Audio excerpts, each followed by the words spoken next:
Hello, hello, hello, and welcome back to Creative M.E.L.O.D.I. I'm Anthony Frazer, and this is Marlene Marvelous. And do we have a video for you? We are diving into some Britney Spears unboxings. We are on the album Oops, I Did It Again, and specifically, we are on the single Lucky. So without further ado, let's dive in.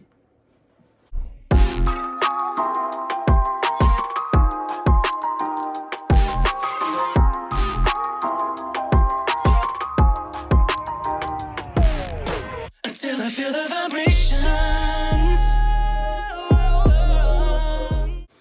All right, so this here, I have two versions of this. This is a really rare vinyl. If you know, you know. Okay, the hunt has been on for many years for this vinyl, and I was able to secure all of her original vinyls with the pictures. So yes, this is one of them. This is Lucky.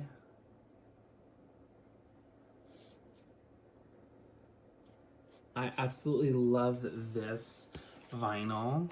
And I have two. I have two of the same thing. You know what I'm saying? Because why not? Two is better than one. Just like us. No. Get away from me. But here is without the shiny little protector. And then on the back is a track list.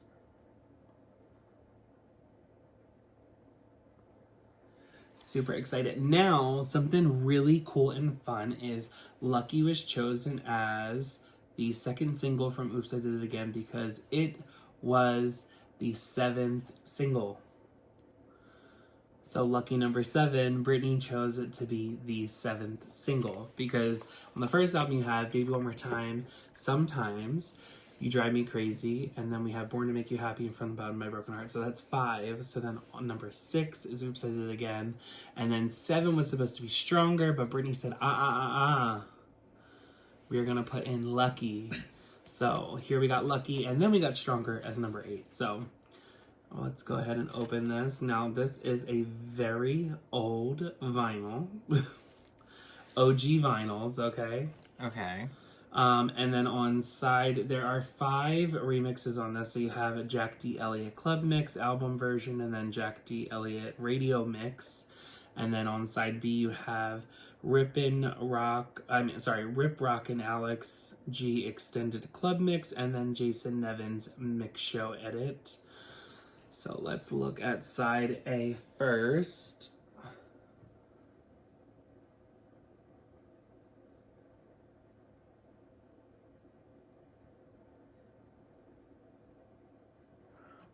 And then side, B.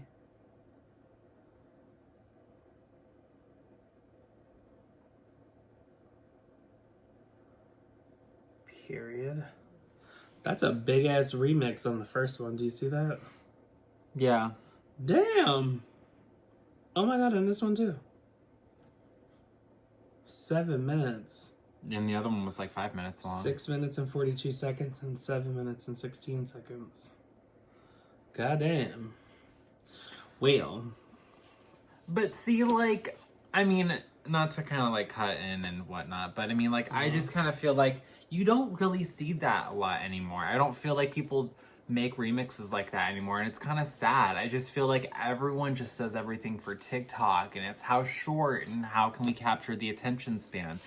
But like, dude, like the bars in the clubs, like that experience, and I feel so sad that I don't think anyone is probably gonna ever like kind of like experience that anymore. Music the way we did. Yeah, because it's like it's supposed to be like an enjoyment, you know what I mean? Like it really is supposed to just like, you know, like a time. It's supposed to be like a moment, you know? And it's sad that I feel like no one really like cares to like, you know, get it. Yeah, like they just, I don't know, it's sad.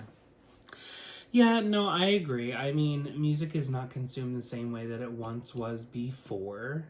And sadly, I don't think it ever will be in the future. You know, it just kind of is the way it is at this point. So it sucks, but we had the best days. So that's all that matters, you know? True. Fuck these bitches and what they get in the future. For real. But I mean, hey, who knows? Maybe one day it'll all kind of like circle back. Circle back. I don't know. I feel like it kind of does. You know, there are certain artists throughout their career who I feel like some of them really pay attention to remixes. Like, I feel like Gaga kind of brought that back. You know, I feel like she was the first one after, like, I don't know, maybe like a 6-7 year gap of like people who really just, artists just didn't care to put out their remixes. And then Gaga was like, oh no, but you're going to do a remix album. You know, we're going to do a remix album for the first album. We're going to do a remix album for the second album. And each of the singles got maxi singles. And that was really cool too. Like, oh, I mean, literally, I feel like from between like, what is it? The Fame to Born This Way, like every single single had like a part 1, 2 to like the remixes for just the single. And then like the whole album itself would get like a full on remix album. And, but it's kind of crazy to even think about it. 'Cause like Art Pop never got that. And then like you didn't really get another remix album until like Chromatica. But it's also sad to even think like Chromatica singles did get some remixes. I remember that. But it wasn't the same as what she was doing before. She never did like the full like an EP almost. Because that's kind of, I think what they were kind of classified was more like an EP. But still, that's kind of crazy. yeah. I mean, I thought some of the songs I thought some of the vinyls got remixes. Because I know, like, Guy got a remix album. Well, remix EP. The maxi single. He did it? Yeah. Remember she was standing there in the dark hair? Yeah, she did do that. Oh, and Applause. Applause did get... Yeah, Applause and GUI kind of did. But then again, like, Art Pop is in a really... Like, Art Pop just had a really weird thing with its singles because it was like, you had Applause, and then she put out Venus, but Venus was supposed to be the second single, but then she put out... She put out Do What You Want as a promo single, and then it became the next single because everyone really liked it, but then people had a problem with it because it was R. Kelly. And then Christina Aguilera jumped on it. Yeah, and then nobody cared about it. Yeah, then that didn't really go anywhere. And then GUI was like technically the third single off the album. And I mean, yeah, but it's like, it's so weird because like Applause and GUI are the only songs off that album that actually got a music video. But there's also some more secrets about the album that we'll definitely go into when we review Art Pop, which I'm excited about. Yes. So the Lucky actually had 2 different versions as well that kind of went out for the singles for the album. So like she had like 2 different physical versions. She had like a green version that kind of matched the same cover, and then she had a purple version, so it was purple where the green was. Okay. And one was slated for the like a certain track list, and then the purple had another track list, and I'm almost positive the purple was the remixes, which is what we got in the green. But there was also 2 versions of this vinyl. And I kind of do want to talk about the other version of this vinyl because I have it right here as well. So there was the official version that went out for purchase, which was this, right?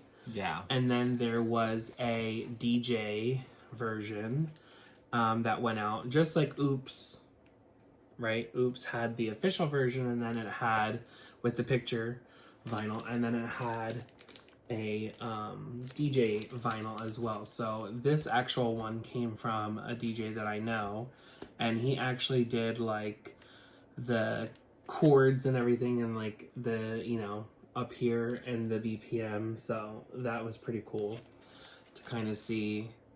But yeah, it's basically the same vinyl. It has all the same tracks, and yeah, it's just packaged a little differently for promotional use only.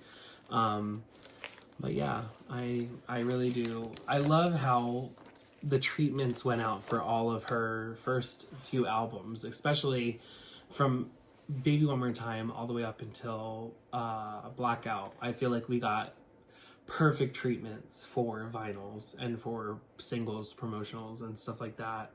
Like, she really cared about having everything done right. And I really, really feel too like Jive Records was just a label that we don't see labels like this anymore, and it really does make me sad because I want a label like Jive Records now. Yeah. There is like RCA sucks, Island sucks, Interscope sucks. I mean, like, it's just cash grabs, you know what I'm saying? And I really feel like Jive put money behind music videos, they put money behind promotional performances, they put money behind singles themselves, they put money behind marketing, they put money behind getting the vinyls into the hands of the DJs to be able to spin it at the clubs, to be able to get the radio push even more. And it's crazy because right after this album, around the release of Don't Let Me Be the Last to Know, which was the last single for this album. So when it came to the time that she did the Don't Let Me Be the Last to Know single, which was the last one on this album, there was a bit of controversy between Britney and Clear Channel. And Clear Channel was in control of billboards, they're in control of advertisement, they're in control of, you know, commercials, they're in control of the radio. And yeah, so Britney spent some time pretty much from Don't Let Me Be the Last to Know all the way until Toxic. So that was almost like a 2-year, 3-year jump. Actually, Toxic I don't think came out as a single until 2004. I think it was around like spring 2004, March 2004. So to go from 2001 until 2004, that's a long fucking time to not be like heavily in rotation on the radio. And that's all because Britney chose Pepsi as her sponsor for the tour for A Dream Within a Dream, and not Clear Channel. So yeah. But with that being said, we're going to go ahead and wrap up here because we have a couple more vinyls that we would like to go through, and I'm going to share some, you know, tidbits and things behind the scenes of Britney knowledge that I know.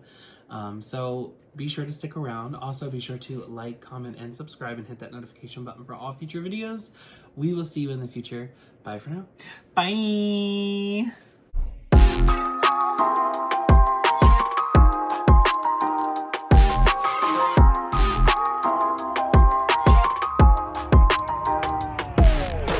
Till I feel the vibrations. Hey guys, what are you doing? The video's over, but there's plenty more to go through. Scroll below. Right there.